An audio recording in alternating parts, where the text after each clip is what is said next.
शहा यांच्या उपस्थितीत नागपूरमध्ये आज भाजपचा मेळावा पार पडला। या मेळाव्यामध्ये विदर्भातल्या विधानसभेच्या 62 पैकी 45 पेक्षा अधिक जागा जिंकण्याचा निर्धार भाजपने केलेला आहे।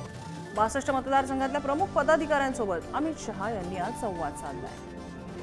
केंद्रीय गृहमंत्री अमित शहा आज नागपूर दौऱ्यावर येत आहेत। नागपुरात आल्यावर ते थेट नागपूरच्या या सुरेश भट सभागृहामध्ये पोहोचतील आणि या सुरेश भट सभागृहामध्ये जे आहे ती आता तयारी जी आहे भाजप कार्यकर्त्यांची ती संपूर्ण अंतिम टप्प्यात आलेली आहे आणि परिसर जो आहे तो आपण इथे पाहू शकतो की अमित शहा यांच्या स्वागताचे होर्डिंग्स आणि बॅनर्स सगळीकडे लागलेले आहेत।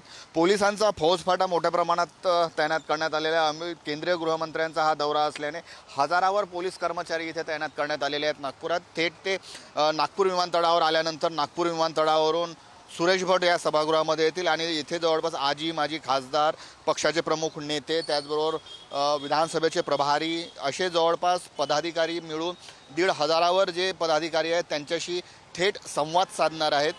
विदर्भाचा विचार केला तर विदर्भामध्ये 62 या विधानसभेच्या तर अमित शहा हे सध्या 2 दिवसाच्या दौऱ्यावरती आहेत। नागपूर आणि संभाजीनगरचा ते दौरा करणार आहेत आणि इथे भाजपच्या कार्यकर्त्यांना आणि पदाधिकाऱ्यांना त्यांच्याशी संवाद साधण्यासाठी ते नागपूरमध्ये आलेले आहेत।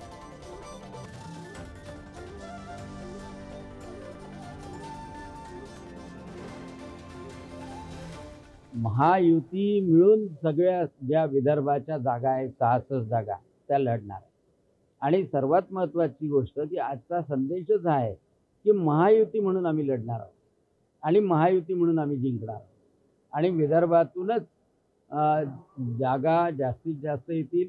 45 पेक्षा जास्त जागा निश्चितपणे म्हणजे चिन्हांकितच केलेल्या आहे आणि ते निश्चितपणे आपल्याला महायुतीला मिळतील हा विश्वास। माननीय अमितभाई शहा यांनी पूर्व विदर्भाची बैठक घेतली। कार्यकर्त्यांमध्ये एक विशेष ऊर्जा देण्याचं काम माननीय अमितभाई यांनी या ठिकाणी केलं।